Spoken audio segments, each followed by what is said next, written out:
Hello বন্ধুরা, আজকে আমাদের বিরিয়ানি হচ্ছে। আজ সানডে, তো স্পেশাল হচ্ছে। পেরেস্তাটা হয়ে গেল আমার। পেরেস্তাটা হয়ে গিয়ে আমি এখন আলু ভাজা দেবো। এখন তুলে নিচ্ছি পেরেস্তাটা।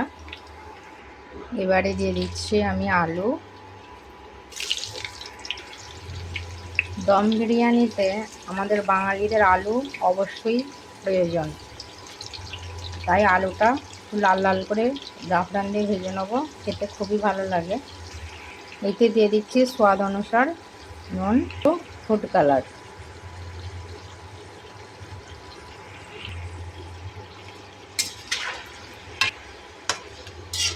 এটা একসাথে দিলে আমি যত নাড়তে থাকবো তত কালারটা ফুটে উঠবে। এখন আমি আদা রসুনটা এদিকে বেটে নিচ্ছি। কাঁচা সব রকমের মশলা আছে এতে। দুটো বড় সাইজের টমেটোও দিলাম এতে। আমার মশলা রেডি। হ্যালো বন্ধুরা, এতক্ষণ তো ভাজাভুজি সব হলো, এবার আসল পর্যায়ে চলে এসেছি। এখন আমি মশলাটা মাখবো, কাচ্চা বিরিয়ানি বানাবো। এখানে চিকেনটা দিয়ে দিলাম। এবারে দিয়ে দিচ্ছি পেরেস্তা, কিছুটা রাখবো গার্নিশের জন্য। এবার দেবো স্বাদ অনুসার লবণ। এবার দিচ্ছি কাঁচা লঙ্কা কয়েকটা, হলুদের গুঁড়া আর মরিচের গুঁড়া দিচ্ছি। এবার পেরেস্তার তেলটা ছিল ওই একটু দিলাম। এবার দিচ্ছি কাঁচা মশলা।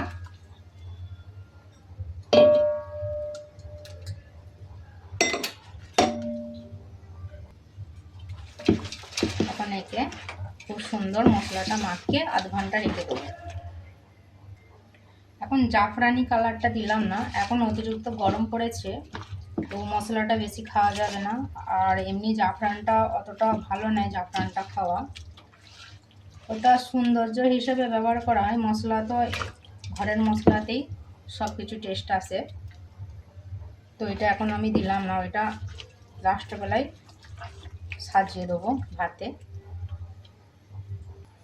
আমি তো দইটাই দিতে ভুলে গেছি, এখন আমি দইটা দিচ্ছি। দইটা না দিলে বিরিয়ানির কোনো টেস্টি হয় না। দইটা দিয়ে মেখে রাখবো এখন আধ ঘন্টা একে। এবারে দিয়ে দিচ্ছি চিকেন মশলা, দিচ্ছি গোলাপ জল, দিচ্ছি কেওড়ার জল, ভেজে রাখা আলু 50% হয়ে গেছে। চালের লেয়ারটা দিয়ে দিলাম প্রথমে ভাতের। অত লম্বা ভিডিও টানা যাচ্ছে না, ওই জন্যে আমি প্রথমে লেয়ারটা দেখে দিয়েছিলাম। এখন সব ভাত দেওয়া হয়ে গেছে।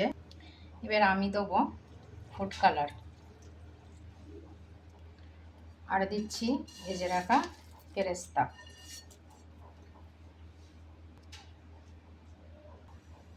এখন আমি ঢেকে দিচ্ছি 10 মিনিট তেজ আঁচে।